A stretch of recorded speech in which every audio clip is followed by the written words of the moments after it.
Fala, meu povo, tudo bem? A aulinha de hoje falaremos sobre inflamação. Quando a gente fala de inflamação, geralmente a gente tem um monte de coisa na cabeça sobre inflamação, né? Mas na inflamação, hoje na aula de imunologia, vamos tratar apenas dos aspectos imunológicos da inflamação. Muito possivelmente, quando vocês têm aula de patologia, o professor de patologia vai abordar a inflamação de um lado mais patológico. Hoje a gente vai ver mais interação das células, as moléculas que são secretadas ali para dar início a esse processo inflamatório. Tá ok? Então a inflamação vai ser mais um aspecto imunológico. Beleza? Nada como começar uma aula sobre inflamação com a seguinte pergunta, né? Por que, então, que a inflamação acontece, né? Por que você acha que seus tecidos inflamam? Então, existem algumas coisas que podem levar a esse processo inflamatório. Então, essa inflamação, ela se inicia, é uma resposta do sistema imunológico, justamente porque é uma tentativa que o meu organismo tem de eliminar alguns patógenos, que são os infecciosos, que podem levar a alguma doença, e também quando eu tenho a presença de alguns tecidos meus que foram danificados, que foram lesionados. Como assim, né? Você está andando na rua, distraído, bateu a canela em algum lugar, digamos que não cortou a sua pele, mas algumas células ali morreram, né? Ficou roxo, enfim, extravasou um pouco de sangue, e depois vai ficando aquela outra cor bonita, né? Meio amarelado, esverdeado, aquele processo todo, e depois some, né? Então tem um pequeno processo inflamatório ali para a remoção daquelas células para o tecido voltar para homeostasia, ou seja, as inflamações elas acabam acontecendo para eliminar um possível patógeno que está fazendo um processo infeccioso, ou quando as suas células foram danificadas, ou porque você sofreu um trauma, ou também devido à presença de algum micro-organismo que danificou as suas células. E o intuito da inflamação é justamente você voltar à homeostase, manter a homeostase daquele tecido, manter a normalidade daquele tecido. Logicamente que aí eu tenho alguns outros tipos de inflamações que são muito importantes e aí você acaba tendo que tomar medicamentos para diminuir um pouco essa resposta inflamatória. Então é muito interessante que nosso sistema imunológico monte, por exemplo, um processo inflamatório contra micro-organismo. Mas não é interessante quando esse mesmo sistema imunológico monta uma resposta contra você mesmo. Né? Ah, professor, mas existe essa possibilidade do sistema imunológico ir contra você mesmo e levar a uma inflamação? Sim, há essa possibilidade. Em qual momento? Quando você desenvolve uma doença autoimunológica, por exemplo, uma doença autoimune. Então, por exemplo, no lúpus eritematoso sistêmico, que é uma doença que acaba afetando os rins, você pode ter uma lesão na pele também, na junção derme-epiderme, por conta de anticorpos, autoanticorpos, né? Anticorpos que são formados contra suas próprias estruturas, contra seus tecidos, as suas células. Mais especificamente no lúpus, a gente tem muito autoanticorpo contra material nuclear da célula, contra DNA, de dupla fita, RNA, algumas proteínas nucleares, enfim, mas a intenção não é falar sobre lúpus, eu só usei como exemplo. Então existem algumas doenças autoimunológicas que a gente acaba tendo uma inflamação por conta do sistema imunológico não estar funcionando tão bem por ele ter um erro genético. Então, a pessoa ela pode ter um gene lá que vai desenvolver determinado tipo de doença autoimune, e aí essa pessoa ela pode sofrer no processo de vida dela, algo pode acontecer para desencadear o começo da doença. E aí essa pessoa pode ter alguns tipos de inflamações importantes. Então, essa inflamação que acontece é um exemplo de que o sistema imunológico pode sim montar uma resposta inflamatória, uma resposta imunológica contra você mesmo. São os exemplos das doenças autoimunológicas. Aí isso não é legal. Aí você tem que procurar um clínico para ele poder te medicar e você ter uma vida sem dor, né, sem inflamação, uma vida mais normal. Bom, bora continuar. Então, quais seriam então esses estímulos, né, para a inflamação? Como eu já falei no slide anterior, eu posso ter a presença de micro-organismos que levam à inflamação naquele tecido, células nossas que morreram, né, sofreram o processo de necrose, podem levar também ao processo inflamatório. Além disso, outros corpos estranhos, porque aqui quando a gente fala de infecção, acaba sendo um corpo estranho também, não um micro-organismo. Mas outros corpos estranhos, como farpas, terra, sutura, todas essas coisas, caso você isso esteja em contato com seus tecidos, pode levar a um processo inflamatório. Sei lá, digamos que você trabalha com artesanato, com madeira, fazendo alguma coisa ali com a madeira, e aí uma farpa de madeira entrou no teu dedo ali, e você não percebeu. Aí foi ver só no dia seguinte com a presença daquele uma dorzinha ali, né? Por quê? Porque está começando um processo inflamatório. E aí, então, essa farpa simples ela pode gerar essa inflamação. Além disso, agentes físicos e químicos, né, que podem também provocar a inflamação, uma lesão térmica, seja uma queimadura, vai levar a um processo inflamatório, processo de radiação, radiação, um exemplo simples, você fica na praia sem protetor solar por muito tempo tomando sol ali no lombo, o que vai acontecer no dia seguinte? Vai estar tudo ardendo porque está começando um processo inflamatório ali, né? Inflamou tua pele. Então a radiação também pode levar à inflamação. E fatores ambientais, substâncias ambientais, químicas, né, que estão por ali, caso entre em contato com você, você inala, por exemplo, um pólen, e se essa pessoa for alérgica ao pólen, ela vai ter um processo inflamatório de um elemento do meio ambiente, né, não? Então, são vários estímulos que podem acontecer conosco, nós podemos entrar em contato com eles, que vai levar, então, a gente desenvolver esse processo inflamatório. Beleza, gente? Continuando. Bom, a gente vai falar agora, né, dos principais efeitos da inflamação. Quando a gente olha essa figura aqui, esses dois slides, eu vejo aqui, né, aliás, um slide só e duas imagens. O que a gente nota de diferente, assim, quando eu olho um tecido, na verdade aqui é um vaso sanguíneo, né, aqui é um vaso sanguíneo, aqui eu tenho outro vaso sanguíneo. Mas quando eu olho um tecido que está normal, né, e um tecido que está inflamado, quando a gente tem olha lado a lado assim esses dois desenhos, o que mais chama a atenção, né, de vocês? Chama a atenção que aqui eu tenho o calibre do vaso, tem uma espessura, né, e aqui ele está muito maior, né, ó, que é o vaso sanguíneo. Então, o que acontece no processo da inflamação, uma das principais coisas que acontecem é o processo de vasodilatação. O vaso era de um tamanho, de uma espessura, e ele passa a ter um outro calibre, porque ele vasodilatou. Então, além da vasodilatação, eu também tenho um aumento de fluxo sanguíneo e aumento, essa flechinha para cima indica aumento, tá? E aumento da permeabilidade vascular. Bom, como assim? Se eu tive a vasodilatação, que é justamente o aumento do calibre do vaso, vocês concordam se aumentou o espaço, sangue vai ser direcionado para lá, um volume maior? Ou seja, então aumentou o fluxo sanguíneo. Devido a esse aumento de fluxo sanguíneo aqui nesse local, eu tenho um pequeno aumento da pressão do sangue que está exercendo aqui nas paredes do vaso sanguíneo. Concordam? Tanto é que eu representei aqui que eu tenho um micro afastamento das células do endotélio vascular. Não é grande desse tanto, tá? Mas foi um jeito que eu coloquei para mostrar a permeabilidade vascular. Aliás, o que é permeabilidade, né? Algo que é permeável é quando, por exemplo, deixa eu jogar um exemplo que fica mais fácil de vocês entenderem. Então, se chove aqui em São Paulo, eu falo aqui de São Paulo, e aqui tem bastante asfalto, né? Tem bastante calçada e em alguns pontos alaga. Por quê? Porque o solo é impermeável. Agora, se chove num lugar de mata, que tem a terra, as árvores, enfim, ali chove e a água ela entra no solo, porque o solo é permeável, então a água entra. Então isso que é a permeabilidade do solo, por exemplo.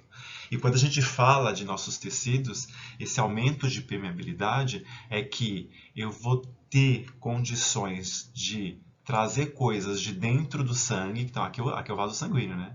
Para onde? Para fora do vaso sanguíneo. Então, quando você tem esse processo de vasodilatação, eu aumento o fluxo sanguíneo para essa região, aumento localmente aqui a pressão neste vaso sanguíneo e eu aumento também a permeabilidade desse vaso.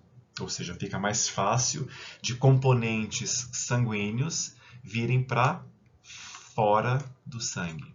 Eles vão para o tecido. Além aliás, além não, né? O que vai para fora do tecido, né? Aí vem os próximos efeitos. Então, acúmulo de plasma, o que é o plasma? O plasma é a parte líquida do sangue. Se a gente for pegar o sangue e dividir, nós temos a parte líquida, que é o plasma, e temos os elementos figurados, que é toda a parte de célula. Tem os glóbulos brancos, as hemácias, os eritrócitos, né, que são os glóbulos vermelhos, tem as plaquetas, então esses são os elementos figurados. E a parte líquida do sangue é justamente o plasma. E esse plasma, inclusive, que ajuda a dar aquele inchaço, né? Fica inchado onde está tendo o processo inflamatório. Então, além do acúmulo de plasma, o que mais a gente nota de diferente aqui nessa figura? Deixa eu só dar uma apagadinha aqui, né? Esse desenho está tão bonitinho, aí eu rabisquei tudo ele. Né? Então, se a gente olhar essas duas imagens do tecido normal e do tecido inflamado, além do calibre do vaso, que vocês notam que o tecido inflamado ele acaba sendo um pouco maior, né? Ali o calibre. O que mais tem de diferente ali? Olhando o desenho, eu noto que eu tenho uma presença maior de células aqui, né não? Olha, do que aqui, por exemplo, no tecido normal.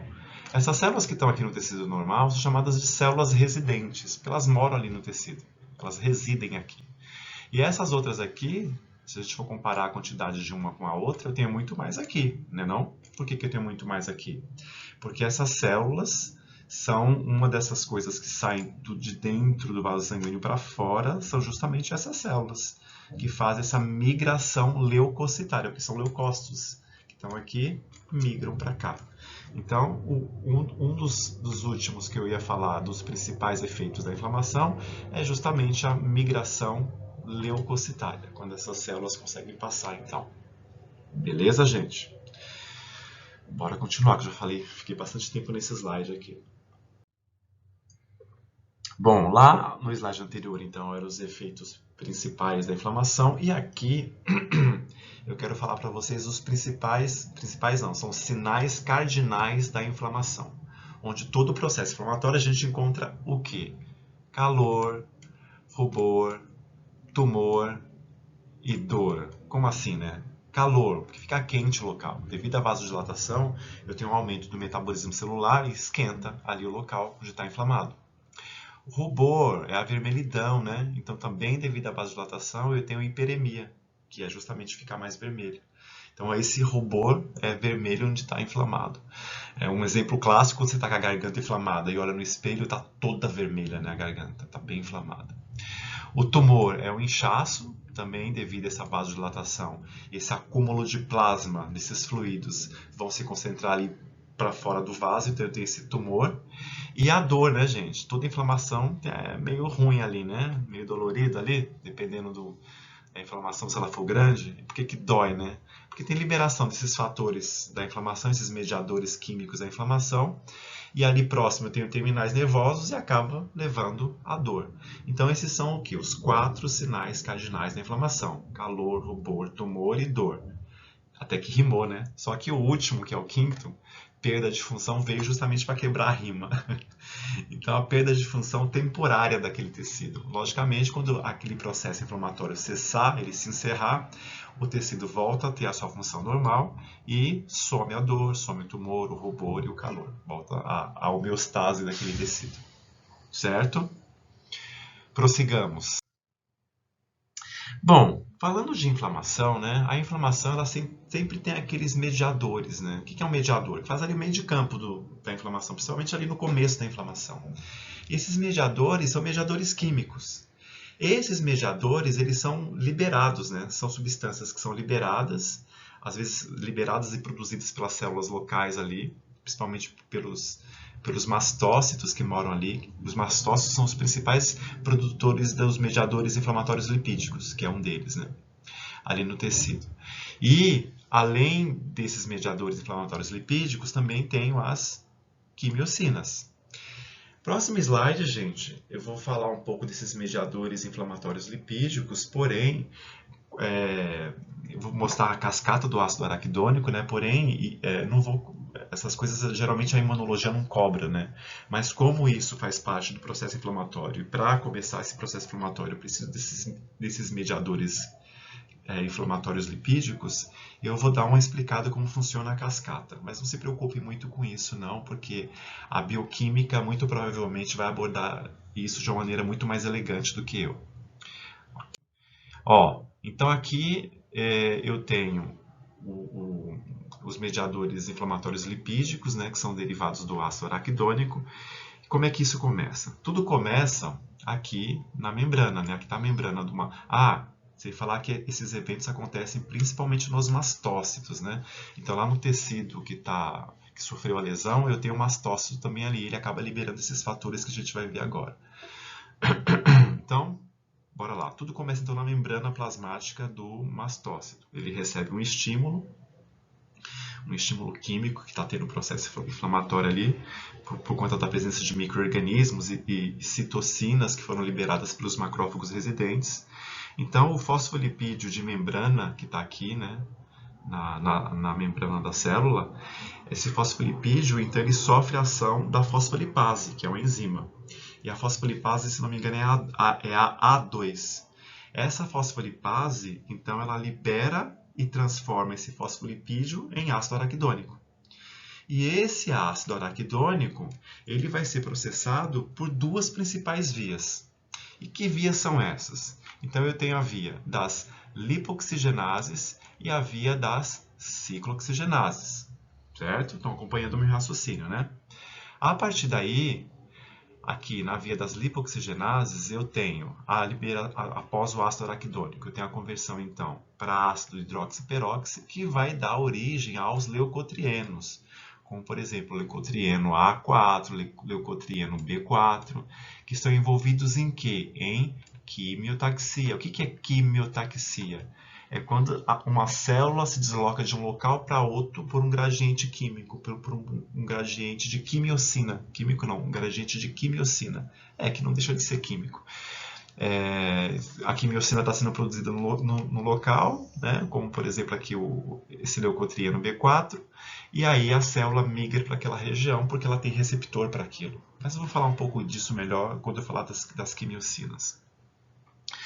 Bom, aí formando esses outros leucotrienos, né, que para a gente também não interessa ficar decorando esses nomes, que estão envolvidos em vasoconstrição, broncoespasmo, aumento da permeabilidade ali do vaso sanguíneo. E do outro lado, eu tenho então a via das ciclooxigenases. Nas ciclooxigenases, a gente dá origem às prostaglandinas. Todas essas aqui, ó.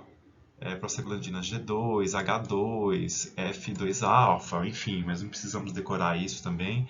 Além das prostaglandinas, eu tenho os tromboxanos e as prostaciclinas.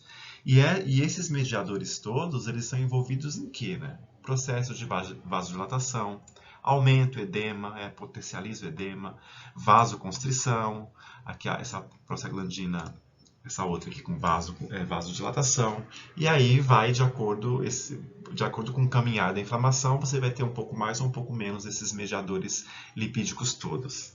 Mas, muito provavelmente, o professor de bioquímica vai dar um show nessa explicação aí, melhor do que a minha. Beleza? Bom, só para terminar essa parte, que eu achei interessante também, e eu acho legal falar para vocês, né?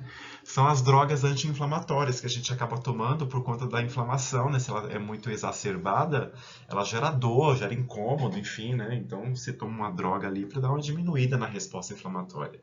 E aí eu tenho lá os corticosteroides, que são os anti-inflamatórios mais potentes que existem, né? Mais potentes por quê? Porque eles agem direto na enzima, na fosfolipase. E aí, inibindo logo aqui no começo, você não tem o processamento do ácido araquidônico e aí não tem também essas duas vias, né? Então, por isso que os corticosteroides são os anti-inflamatórios mais potentes, né? Que tem um resultado melhor. Porém, sempre tem ali a contraindicação, né? O efeito colateral. Então, por isso, sempre quando for tomar esses medicamentos, sempre com orientação médica. Né? E no máximo, os médicos recomendam tomar, se for em comprimido, por 3 dias, dependendo ali do corticoide, para não fazer um efeito lesivo nos teus tecidos. Depende muito da doença também, não vou ficar falando o nome de remédio aqui, nem tempo de tratamento, mas saibam que os corticosteroides, então, são os mais potentes porque agem direto na fosfolipase. Além disso, a gente tem aqui os inibidores de LOX, né, que são das vias das lipoxigenases, e os inibidores de COX-1 e 2, que também são os anti-inflamatórios menos potentes, né, quando comparados aos corticosteroides. Enfim, continuando então com essa parte farmacológica, nossa, saí total de imuno, mas bora aqui, né? Pelo menos é curioso, né? Algo a mais que a gente aprende, eu acho que não custa nada. Bom, quimiocinas. As quimiocinas, elas são uma coisa que eu quero deixar claro, assim, é que toda quimiocina é uma citocina. Mas como a gente tem muita quimiocina e muito receptor de quimiocina, então quando fala quimiocina, geralmente as pessoas entendem que quimiocina é diferente de citocina. Mas as quimiocinas também são citocinas. Mas como tem um grupo extenso, a gente vai falar assim, a citocina, quimiocina tal. Fala direto quimiocina e tá tudo certo, tá bom? As quimiocinas, elas são muito interessantes, né? Elas fazem algumas coisas de muito interessantes na resposta imunológica. Então elas controlam a adesão, tipo, que adesão, né? Adesão do que aonde? Porque algumas células precisam aderir em determinados locais para fazer determinados papéis naquele tecido. A quimiotaxia, que é justamente o deslocamento de uma célula de um lugar para outro, né? Dependendo da concentração daquela quimiocina. Deixa eu ver aqui um exemplo para ficar claro. Digamos que estamos ali na faculdade e chegou a hora do intervalo. Aí fomos para o intervalo, né? Aliás, eu não vejo a hora de voltar para a faculdade, de dar aula lá, porque ficar dando aula pelo computador, olha... Enfim, mas um dia essa pandemia acaba, né? Voltando, então, digamos que deu o intervalo, aí vamos lá para o pátio, para fazer um lanchinho. Aí digamos que no pátio, em duas extremidades, eu tenho extremidade A e extremidade B. Extremidade A é um lugar, uma lojinha que vende brigadeiros, coisas doces, maravilhosas, brigadeiro. No outro lado, no canto B, eu tenho lá vendendo coxinha, né? Então, do lado A eu vendo o doce, o brigadeiro, e do lado B eu estou vendendo ali a coxinha. Aí você chega ali. Aí você fala assim, hoje eu tô a minha boca tá com paladar de ir para comer a coxinha. Aí você vai pro lado B para comer a coxinha. Por quê? Porque a sua boca, ela gosta daquela coxinha. Aí digamos que uma outra pessoa chega, ela vai ter um outro tipo de paladar e ela quer o brigadeiro. Então ela vai em direção de tá o brigadeiro, certo? Professor, por que você falou tudo isso? Brigadeiro, coxinha, não entendi nada. Para mostrar que o movimento das células funciona mais ou menos desse jeito. As células que possuem determinados receptores de quimiocina, elas migram para onde aquelas quimiocinas estão sendo produzidas. Então, digamos que ao invés agora do brigadeiro está sendo produzido ali, eu tenho um tecido meu, né? Um tecido no nosso órgão que está produzindo determinada quimiocina. A célula ou as células que possuem os receptores para aquela quimiocina, elas vão para aquele lugar. Que no exemplo, o receptor foi a boca da pessoa que eu dei, o paladar, né, que gosta mais do brigadeiro. Por um outro lado, do outro lado, lá onde vende a coxinha, digamos que a gente vai trocar por uma outra quimiocina. Essa quimiocina está sendo produzida onde? Num local, certo? A célula do sistema imune que vai ter o receptor para essa outra quimiocina, ela migra para lá. E aí, esse deslocamento celular se dá por quimiotaxia. Então, esse processo que as células vão se deslocando por conta da presença de quimiocinas em determinados locais e que as células vão para esses locais, então isso é chamado de quimiotaxia. Além de fazer o processo aqui de adesão, quimiotaxia, essas quimiocinas também fazem o processo de ativação dos leucócitos. E hoje, um pouco mais para frente, a gente vai ver mais algumas ações das quimiocinas, que eu tenho algumas animações, e já já a gente fala um pouquinho mais disso. Beleza? Então, meu povo, de um modo geral, então as citocinas, né, além de fazer adesão, quimiotaxia e ativação de leucócito, elas são responsáveis pelos movimentos dos leucócitos nos diferentes tecidos. Né? Então, as quimiocinas elas vão fazendo esse processo aí de levar, né, de movimentar esses leucócitos para eles irem caminhando aí no nosso organismo. Bom, olha um outro exemplo aqui, ó. Então, digamos, para a gente entender melhor, né, o negócio da quimiocina e do receptor da quimiocina. Então, digamos que eu tenho uma célula aqui, essa aqui é uma célula T, ó. Célula T, ela está em repouso, está quietinha a célula T. Ou ela está na corrente sanguínea, ou essa célula T tem algum linfonodo, mas ela está quietinha em repouso. E uma célula, quando está em repouso, a gente fala que ela é uma célula naive, uma célula virgem, que não foi ativada ainda. E essa célula, ela possui um receptor de quimiocina aqui nela, ó. Que aí o nome do receptor que foi dado foi CXR4. Tá? Não se preocupem em decorar nomes de receptores. Se quiser saber o nome, se tem uma tabela, você vai lá e olha, né? Quero que vocês entendam o processo e não decorar nome de receptor de quimiocina. Aí, essa célula aqui estava em repouso, certo? Digamos, então, que houve uma resposta imunológica e eu precisei ativar essa célula T aqui para ela começar a migrar e fazer as suas coisas, a célula T ter o seu papel, né?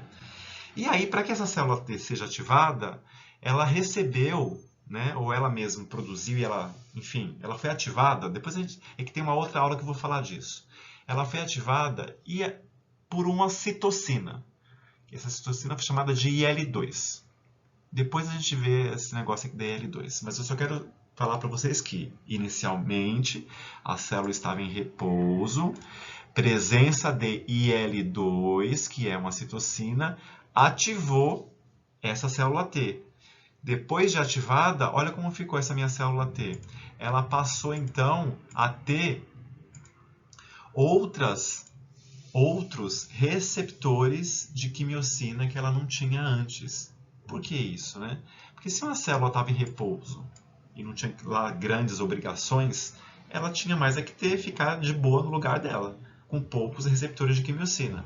Agora, depois que ela foi ativada e ela precisa trabalhar, né, precisa chegar nos tecidos que ela vai ser recrutada, ela precisa ter o quê? Muito mais desses receptores para que ela tenha um deslocamento maior pelo meu organismo, para que ela possa ir para diferentes sítios onde eu esteja produzindo diferentes quimiocinas, certo? Ou seja, o que a gente está vendo aqui, né? Que essa quimiocina, ela consegue fazer justamente essa movimentação dos leucócitos.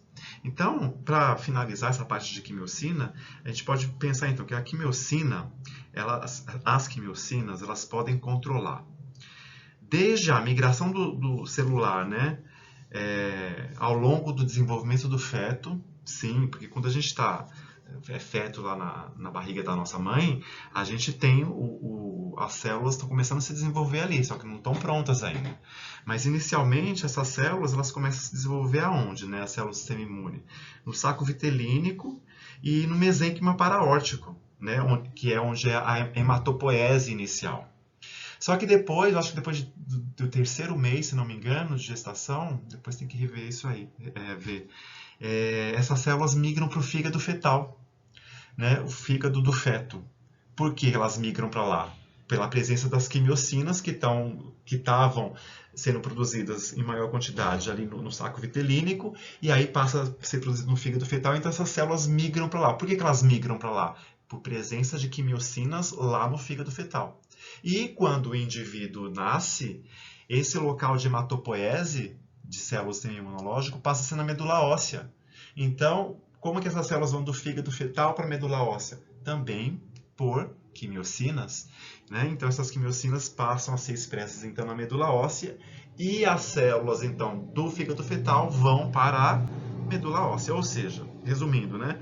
Então, as quimiocinas elas controlam desde a migração dessas células ao longo do desenvolvimento do feto, a homeostase também, porque durante a homeostasia a gente tem movimentação celular de um lado para o outro, para diferentes locais, e também no processo inflamatório, né? Então, elas são envolvidas em vários eventos da nossa vida, a vida toda. Então, são muito importantes as quimiocinas e os seus receptores. Bom, deixando a quimiocina de lado... Ai, não foi ainda, tem essa tabela aqui, esqueci. Só para mostrar, gente, então calma. Vocês acharam que estava acabando também, né? Olha aqui, ó. Receptores de quimiocina. Aqui tem alguns exemplos. E olha que nem tem todas aqui, tá? Porque eu cortei essa tabela em 2. Então aqui tem alguns receptores. E esses receptores, eles ligam a quais quimiocinas? Essa aqui, ó, por exemplo, esse primeiro, o CCR1. Ele pode se ligar a diferentes quimiocinas, a essa MIP1-alfa, a RANTES, MCP2, MCP3 e aí por diante. Ou seja, eu tenho um receptor de quimiocina, cujo qual ele pode ser atraído por diferentes quimiocinas. Ah, professor, é sempre um monte assim? Não, olha esse aqui do meio, ó, o CCR4, esse receptor. Ele vai se ligar a quem, né? A essas quimiocinas aqui, ó, duas. E aqui embaixo, nosso último, ó, o CXCR4, esse receptor de quimiocina, ele vai se ligar a qual quimiocina? A essa aqui, a SDF1. Que, aliás, essa quimiocina aqui, a SDF1, é que faz com que as células migrem para a medula óssea, né? Que tem esse direcionamento do fígado fetal para lá, por conta dessa SDF1 que passa a ser produzida na medula óssea, e aí as células que possuem o receptor, que é o CXCR4, migram para lá. Bom, acho que vocês entenderam o negócio da quimiocina, né? Falei tanto. Mas precisa decorar isso, gente? Olha, para mim não precisa, né? Caso vocês precisem saber, vocês consultem uma tabela. Ou caso vocês trabalhem no laboratório de pesquisa, e aí de tanto ver isso, com essa quimiocina receptor, você sabe de cabeça. Mas para imunologia ali, não precisa decorar não, viu? Bom, continuando. Agora sim, né? Deixamos lá a quimiocina de lado. Vamos falar o que rola no tecido quando eu tenho, então, uma lesão tecidual, né? Então, aqui, ou uma injúria tecidual. Estou vendo aqui, ó, um espeto, sei lá, um espinho que entrou aqui na minha pele e, logicamente, esse espinho está com micro-organismos, né? Olha os micro-organismos aqui, ó, as bactériazinhas. Bacilos, né? São compridinhos. Só que no meu tecido, o que é que eu encontro? Eu encontro algumas células residentes, né? Então eu tenho aqui, ó, uma célula que é uma pré-célula dendrítica, depois a gente vai falar da dendrítica, eu tenho um macrófago aqui, eu tenho outra célula dendrítica aqui, eu tenho um mastócito, eu tenho outro macrófago residente. Então esses aqui são os residentes do tecido. O que acontece com essa lesão tecidual, né? Presença de micro-organismos. Esses macrófagos residentes, então, eles percebem a presença desse micro-organismo e faz fagocitose. Lembra que o micro-organismo tem o PAMP, padrão molecular associado ao patógeno, e o macrófago tem o quê? Ele tem o receptor para o reconhecimento de padrões dos micro-organismos. Tem o processo de fagocitose. Esses macrófagos, então, quando fagocitam, eles passam a produzir citocinas e quimiocinas. As citocinas, então, são principalmente... deixa eu apagar aqui. A gente vê aqui o nome da quimiocina, aliás, das citocinas, né?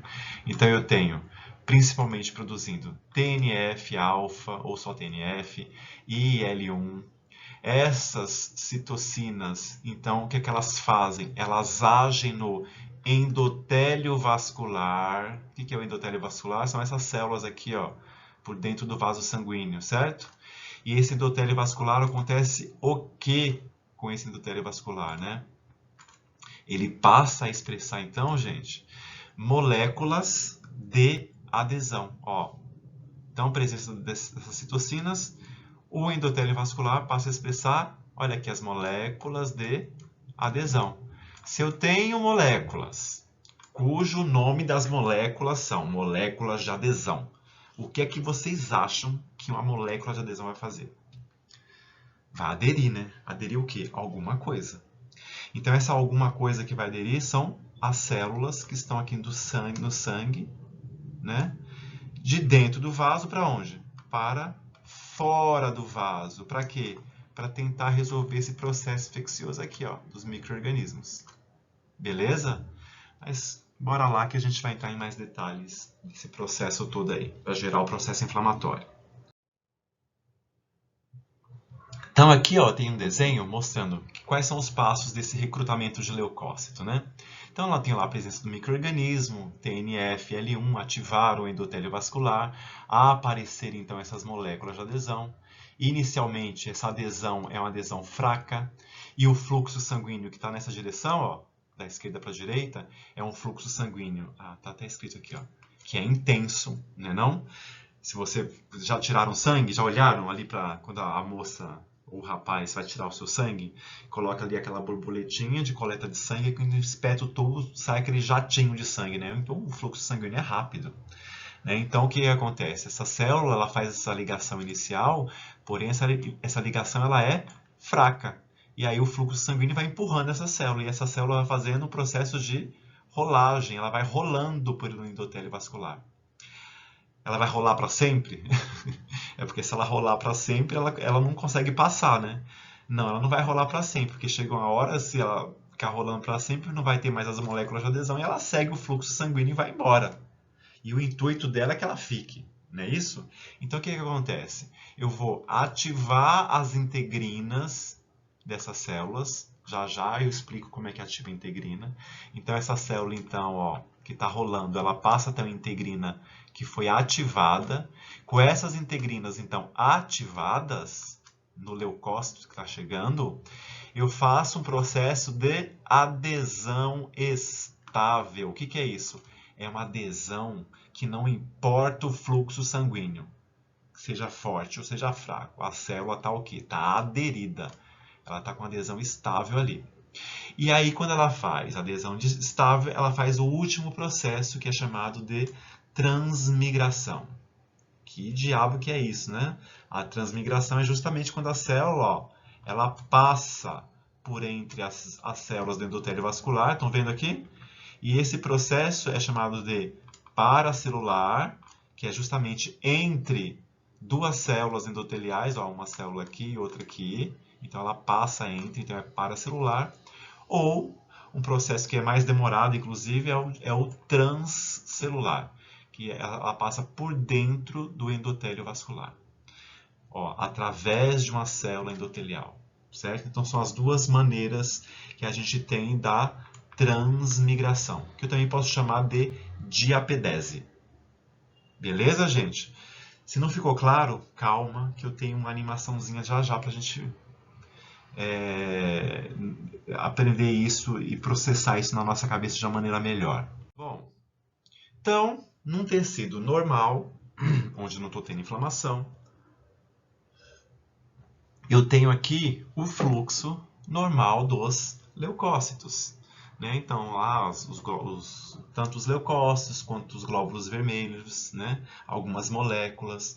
Então, é o fluxo normal das células ali, enquanto a gente está em homeostase, né não? Bom, então aqui eu tenho meu tecido normal. Quando eu tenho um tecido que está inflamado, o que está acontecendo, né? Presença dos micro-organismos, olha os micro-organismos aqui. Presença desses micro-organismos, o macrófago residente, que está aqui, ó. Macrófago residente aqui. Olha a outra aqui, macrófago residente. Estão fazendo o quê? Fagocitose, estão puxando para dentro aquela bactéria. E aí eles passam a secretar aquelas citocinas que eu falei antes, lembram? TNF, E e L1. O que essas citocinas fazem? Agem no endotélio vascular. O que acontece nesse endotélio vascular, então?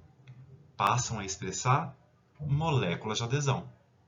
Aí tem alguns nomes, né? Selectina E, selectina P, tá? Os nomes dessas moléculas de adesão. Esses azuis aqui, ó, são os receptores para integrina. Já já eu falo deles. Bom, então, apresentado esses elementos, né, os micro-organismos, os macrófagos residentes fazendo fagocitose, o aparecimento das moléculas de adesão, o que vai acontecer com essas moléculas? Então, a célula que estava passando normalmente, como a gente viu no slide anterior, ela passa, então, agora começa a aderir, vindo essa célula, e ela adere na molécula de adesão. Porém, o fluxo sanguíneo intenso está levando essa célula para lá, certo? Então, essa ligação inicial, ela é fraca. Então, ela desgruda por conta do fluxo sanguíneo, mas ela dá uma rodadinha, ela rola e rola para o outro lugar. E quando ela rola, ela gruda a molécula dela em outra molécula de adesão. Porém, como eu falei antes, né, alguma coisa tem que acontecer para essa célula parar de rodar, de fazer o processo de rolagem. Então, estão vendo essas moléculas aqui em azul? Ó? Reparem nela, elas são as integrinas. Essas moléculas aqui na superfície do leucócito... Ah, gente, uma coisa só. Estão vendo que o núcleo dessa célula aqui ela é polimorfonucleada? É um neutrófilo, tá? O neutrófilo são as primeiras células que chegam, porque são as células mais abundantes que a gente encontra na nossa corrente sanguínea. Só para vocês terem uma ideia, a gente tem cerca de 50 a 100, a gente produz, né, diariamente, cerca de 50 a 100 bilhões de neutrófilos por dia. Então é muita célula. E quando a gente está tendo uma infecção, um processo infeccioso, isso pode aumentar em até 10 vezes. Então tem uma quantidade boa ali de neutrófilos. Mas voltando. Então esses neutrófilos, né, eles têm essas integrinas, que essas integrinas, então, elas inicialmente são de baixa afinidade, elas estão fechadinhas, ó. E aí o que acontece? Devido à presença de quimiocinas, olha as quimiocinas aqui, também produzidas por esses macrófagos, quimiocina é isso aqui, ó. Essa quimiocina, ó, quando ela é apresentada para esse leucócito que está chegando, então a quimiocina faz com que a integrina ela passe de um estado de baixa afinidade para um estado de alta afinidade. Eu vou clicar aqui o slide, vocês vão ver que a integrina vai abrir um pouquinho mais. Ela vai ser uma integrina de afinidade. Olha aqui, ó, olha o tamanho que ela ficou. Então eu tenho uma integrina então, de alta afinidade. Quando eu tenho integrina de alta afinidade, a adesão aos ligantes de integrina serão mais fortes, né? Faz uma adesão estável, como a gente viu lá naquele slide anterior. E aí, a partir daí, a célula consegue fazer a migração leucocitária, né, que é a transmigração, ou de apedese. Né? Então, a célula passa para ajudar no processo aqui, né, de fagocitose, desses micro-organismos e por aí vai.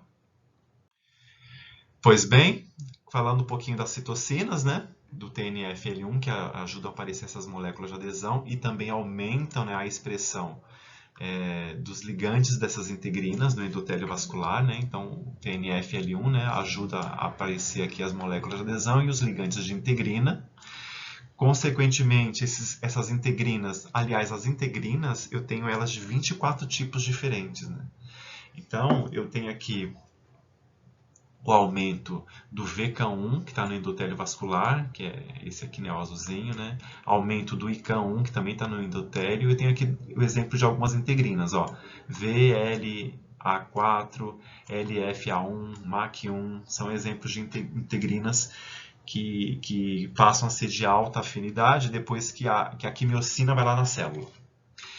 Como consequência, os leucócitos se fixam firmemente ao endotélio vascular e o citoesqueleto desse leucócito, então, ele vai sendo modificado, né, rearranjado justamente para poder se espalhar ali pelo endotélio vascular e atravessar, então, de dentro da corrente sanguínea, ali, do vaso sanguíneo, para fora, então, desse vaso sanguíneo.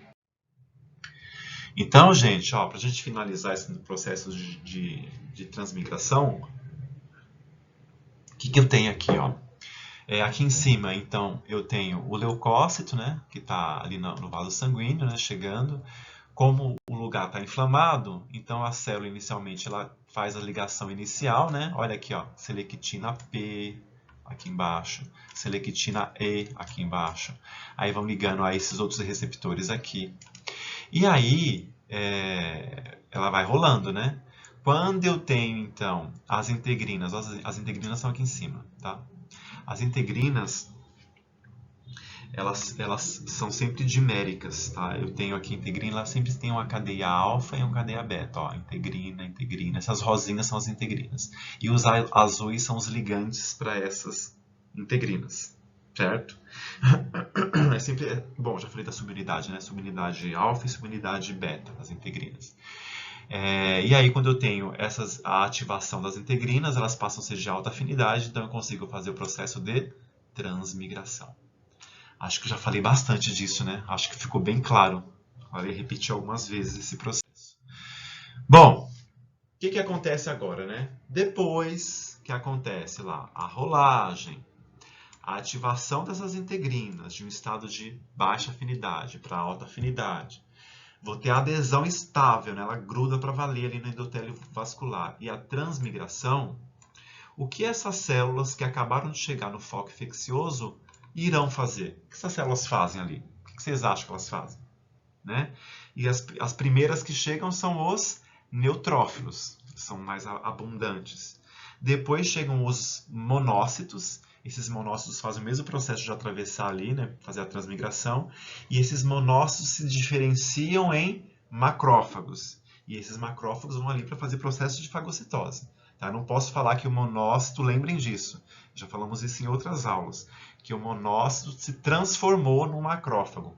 A palavra certa é o monócito se diferenciou em macrófago, processo de diferenciação, certo? Não me vem com transformação não, que tá errado isso aí. Transformação a gente usa para transformação maligna, tipo um melanócito seu normal, que é aquela célula da pele que dá a coloração para a pele, aí ele se transformou no melanoma, que é o câncer. Aí sim eu falo transformação e não diferenciação, certo? Para um evento fisiológico meu, que uma célula era uma coisa e virou outra, como era monócito e virou um macrófago, eu falo que a célula então sofreu um processo de diferenciação, certo? Bom, então o que é que essas células chegaram lá estão fazendo o quê, né? Esses neutrófilos, esses macrófagos que chegaram. Então, que são os dois que eu falei, os exemplos, eles são fagócitos. Então eu tenho a presença do micro-organismo, né? Micro-organismo aqui. Aí ele vai sofrer o processo de fagocitose. Né? Primeiro você tem lá o receptor de reconhecimento de padrão. Reconheceu o PAMP no micro-organismo. Aí fez a fagocitose.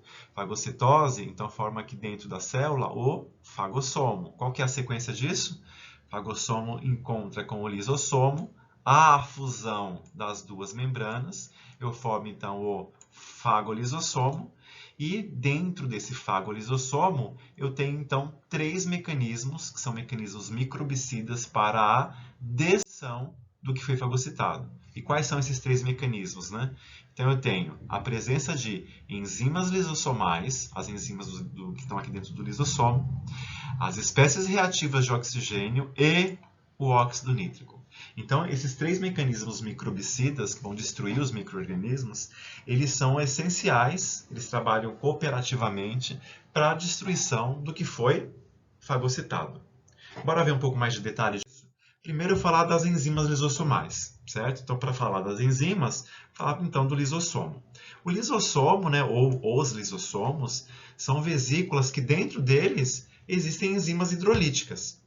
E que enzimas são essas? Então, eu tenho proteases, lipases, carboidrases, nucleases, fosfatases. O que elas fazem? A protease cliva proteína, a lipase cliva lipídio, carboidrases, carboidrato, nuclease, fita de DNA e por aí vai, certo? Então lá dentro tem esse conteúdo de enzima hidrolítica. Bom, esses lisossomos eles são sintetizados a partir dessa outra organela maior aqui, que é o endossomo. Então, o lisossomo nasce do endossomo. E além de fazer a digestão, como a gente viu lá antes, né, que ela ajuda essas enzimas a digerirem o que foi fagocitado, então o conteúdo ali do lisossomo também ajuda a digerir elementos da própria célula. Como assim, professor, elementos da própria célula? Ora, quando uma organela fica velha, ela precisa ser degradada. Então, esse processo é chamado de autofagia, que é quando um lisossomo ele tem esse potencial de fazer a degradação de alguma coisa que a gente não precisa mais dentro da nossa célula. Então, processo de autofagia. Certo? Bom, como é que essas enzimas trabalham, né? Inicialmente, dentro do lisossomo e do endossomo também, o pH ele fica em torno de 6. pH 6. O pH do citoplasma ele é neutro, né? Um pH 7,2. Mas o pH aqui dentro do lisossomo e do endossomo é um pH 6. O que acontece? Essa célula não está fazendo fagocitose? Então, quando ela começa o processo de fagocitose, você começa a ter uma alteração aqui nesse processo do pH. Né? Então, eu vou ter... Como é que eu mudo esse processo do pH? Quando começa a fagocitose e esse macrófago está se ativando, esse neutrófilo, bombas H+, são ativadas. Essas bombas H+, elas estão na presença, elas estão na superfície desses lisossomos e do endossomo. E aí começa a bombear íons H+, para dentro do lisossomo.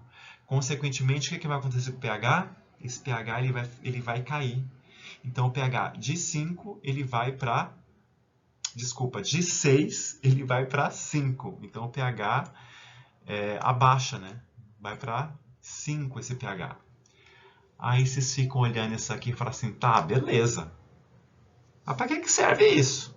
O pH já era ácido mesmo, mais ácido que o citoplasma, era 6, e aí foi para 5, tá e daí? Né? Qual a importância disso, né? É uma pergunta super válida, né? Qual a importância disso? A importância disso, meu povo, é que as enzimas lisossomais, elas trabalham, elas têm a atividade delas neste pH 5. Ó. As enzimas lisossômicas são ativadas com um pH de 5. Então, quando a gente olha essas coisas, a gente vê a beleza da biologia, né? Tudo é meio que arquitetado ali para funcionar bonitinho. Certo? Então, é assim que funcionam as enzimas lisossomais. Bora ver como é que funciona as espécies reativas de oxigênio? Então, né? Espécies reativas de oxigênio, a sigla é ROS. Por que a sigla não é diferente? É porque as siglas da imunologia a gente sempre usa, está nos livros assim, do termo em inglês. Então, por isso, para não confundir o povo, eu sempre deixo a sigla como está no livro. Tá bom? Então, como é que acontece para aparecer as espécies reativas de oxigênio? Quem faz as espécies reativas de oxigênio é uma enzima que é chamada de oxidase fagocítica ou oxidase fagocitária. Essa enzima ela é formada por 5 subunidades. Deixa eu botar ela aqui. Ó. Então, aqui, ó. Essa enzima que está na membrana aqui do na verdade não está na membrana, é assim. Como ela é formada por 5 subunidades, então está desenhada aqui, ó, aqui dentro da célula, estão vendo? Mas eu vou mostrar fora da célula porque deu para fazer um desenho maior, ó, aqui fora. Então eu tenho aqui 2 subunidades que estão na membrana do fagolisossomo aqui, ó, nessa membrana, que é a GP91-FOX, a P22-FOX, e 3 subunidades que estão no citosol, que estão no citoplasma, ó, a P67, a P47, a P40. E aí, quando essa célula ela começa a fazer a fagocitose, essas subunidades todas elas se juntam. Elas se juntam para fazer o quê? A oxidase fagocitária, para que ela possa trabalhar, para fazer essas espécies reativas de oxigênio. Então, essas subunidades se juntam, né, aqui na membrana e passam, então, a converter oxigênio em ROS, que são as espécies reativas de oxigênio, como peróxido de hidrogênio, superóxido. Aqui está desenhado aqui também. Então, a oxidase fagocitária, ela converte oxigênio em espécies reativas de oxigênio. Aqui, ó, tá, essa flecha que está fora do citoplasma, na verdade, esse ROS, olha, é mandado aqui para dentro, tá? Para dentro do fagolisossomo, onde vai atuar ali no micro-organismo. Aí esse ROS ele é tóxico para o micro-organismo, assim como as enzimas lisossômicas, certo? Então a gente já viu como que as enzimas lisossômicas funcionam, como que o ROS é formado e como ele age lá dentro da bactéria, do fago lisossomo. Agora vamos ver o óxido nítrico, né? Ou NO, certo? O óxido nítrico, então, ele é formado por uma outra enzima. Essa enzima ela é chamada de INOS, que é do inglês, né, a sigla, enfim, que significa óxido nítrico sintase induzível. Por que é induzível? Né? Porque para ela ter uma atividade, ela vai ter que ser induzida. Induzida por quem? Né?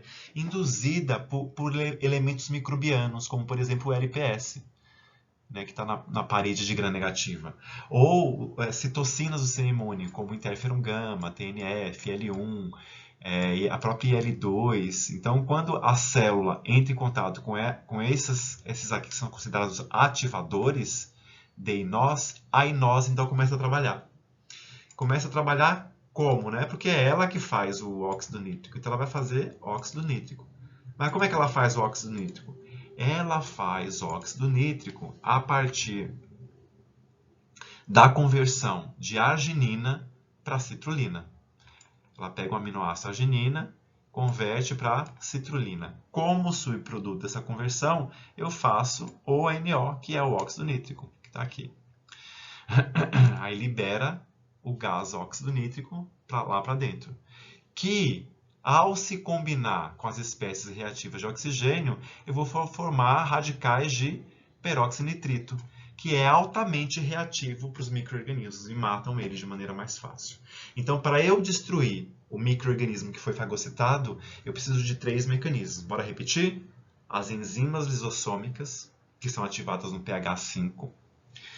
As espécies reativas de oxigênio, que são sintetizadas pela oxidase fagocítica ou fagocitária.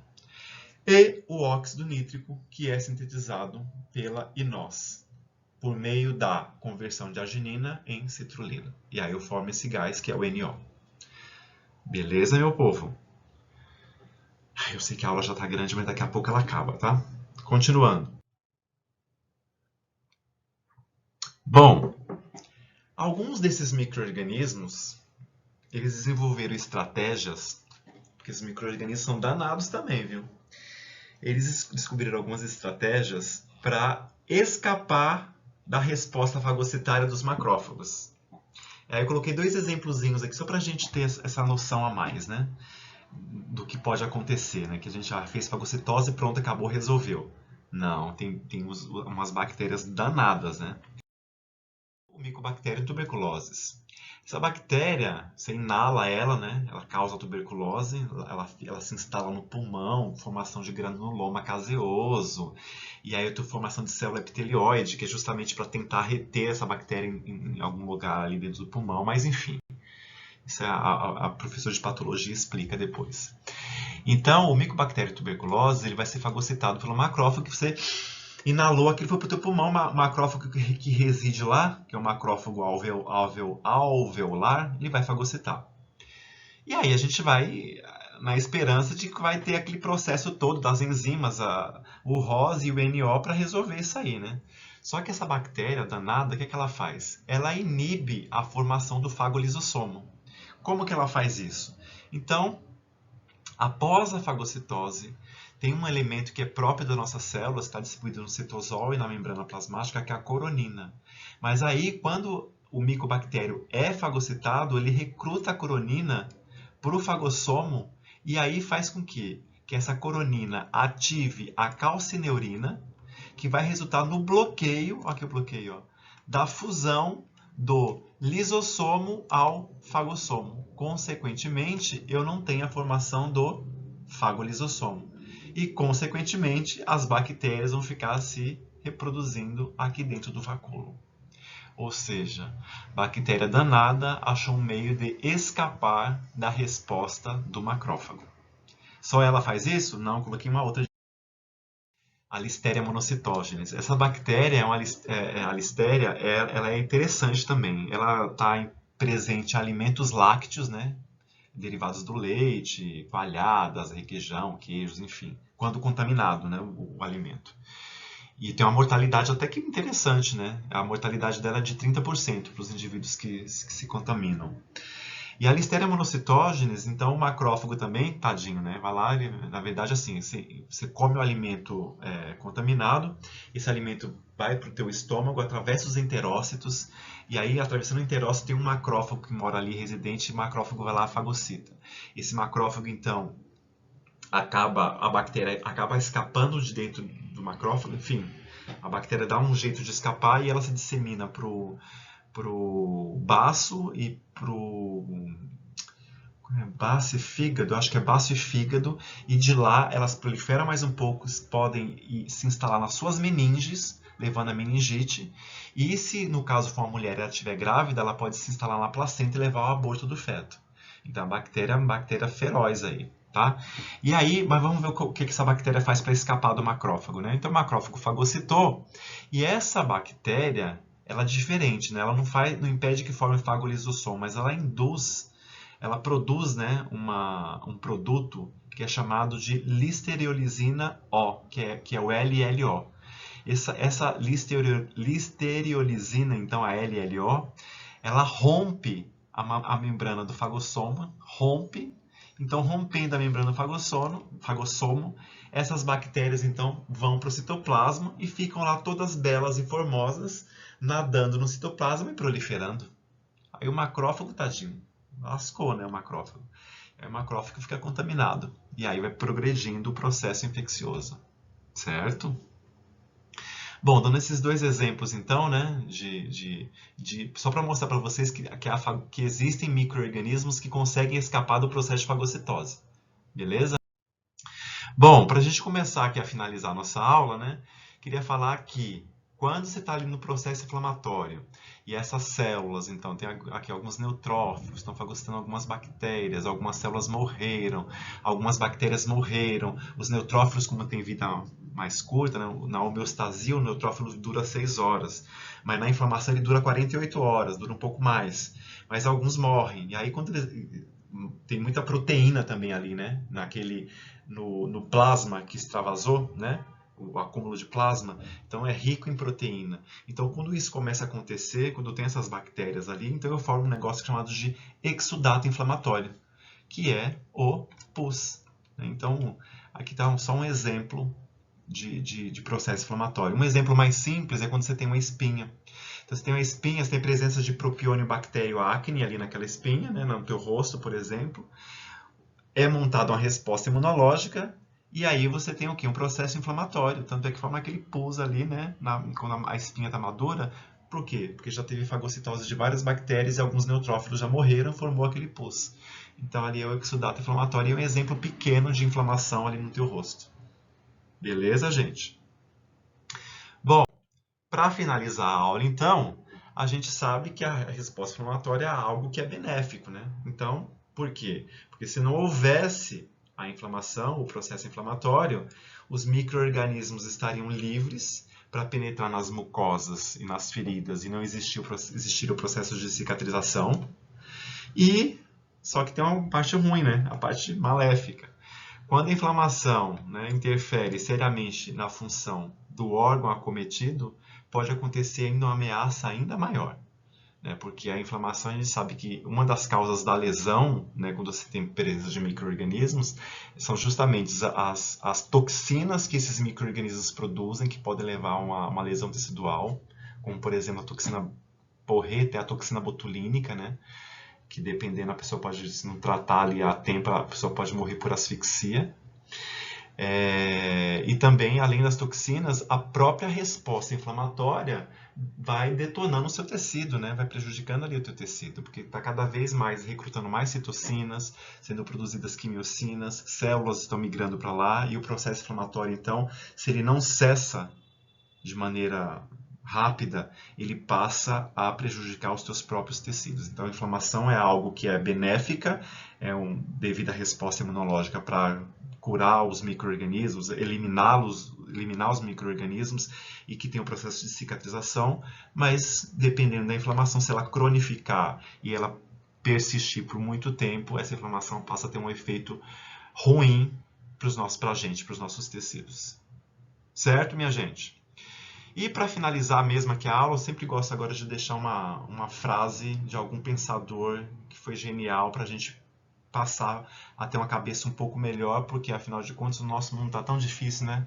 Então se a gente não começar a melhorar a gente mesmo, o que a gente vai fazer? Então eu coloquei uma frase de Sócrates, né? Que foi ali um pensador que viveu há 2.400 anos atrás, que ele disse o seguinte: não penses mal dos que procedem mal. Pensa somente que estão equivocados. Olha que libertador que é essa frase, não é não? Então, se a gente não pensar que o outro está fazendo de propósito, que ele só está equivocado, muita da nossa raiva pode dar uma diminuída ali, né não? E lembra que o sistema imunológico, né? Se a gente tem uma raiva ali, alguma coisa, acaba dando uma pequena prejudicada ali, porque você produz cortisol, né? E aí você pode ter a destruição de algumas células. Então, nada melhor do que se manter mais equilibrado, né não? É isso, espero que tenham gostado da aula, que tenha sido útil para vocês. E é isso aí. Abraço para todo mundo.